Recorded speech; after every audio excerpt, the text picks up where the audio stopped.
Using this tool is really simple. You just start at the tip. I like overlapping strokes. Lift the back up slightly on the back stroke. Push forward, lift up, push forward, lift up, push forward. You brush the P-Tex out of this stone every pass down the ski. And you just keep repeating this process until you watch your base in here and you start seeing incredible consistency in the base. You'll see there's no low spots, you'll see there's no high spots. You can just do this until you really, literally see that your base is dead flat. Like I say, reading the stone is far more accurate than using any true bar.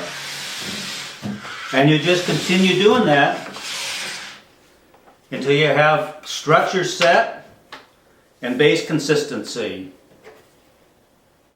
I like to use a steel blade as my final finish blade after the stone blade. The reason why is because it takes and smooths out, takes the top off the structure and really smooths out the job. You need to use a blade that's very sharp. You keep it very sharp and fresh, and you just do it with light pressure because you're just taking the top off the structure. Let me make a second important point with a steel blade. The medium stone that comes with Base Flattener now is a fairly aggressive medium stone.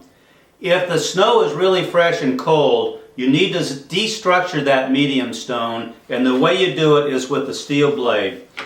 And you'll be able to see it. You can actually take and adjust your structure and watch the adjustment as you use the steel blade so that you can take your base down to a very, very fine finish with usually only a couple of passes. And that's why we're made this medium blade more aggressive and why we're no longer doing fine blades, because it really is better to adjust the structure with the steel blade than it is to put in structure with those stone blades.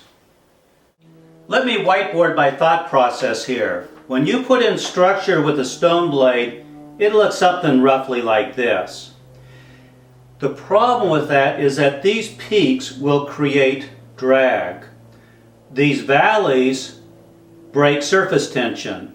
So these valleys are creating speed by breaking that surface tension, but the peaks are creating drag.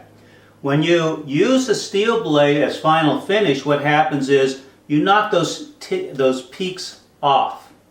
So now you have the advantage of the valleys for both breaking surface tension and wax. This helps wax absorption, but you've got a flat top surface, a flat running surface, so these peaks aren't creating drag.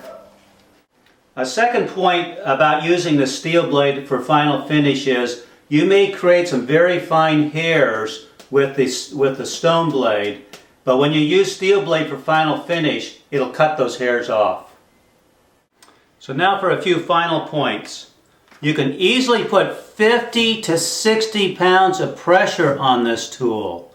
You can put major pressure on this tool. It is big and it holds your hands well, and you can really push hard. We don't recommend that. I'm just making a point. But it only works if the blades are kept sharp. You got to keep them sharp, and that's so easy to do, and there's a separate video on how you keep them sharp. So that's it. When it comes to keeping your bases flat, you only really have two choices. $50,000 of ski shop equipment used poorly, or SkiVisions with the job done right by you. So this is Mark Sewell, hoping you take control of your tuning.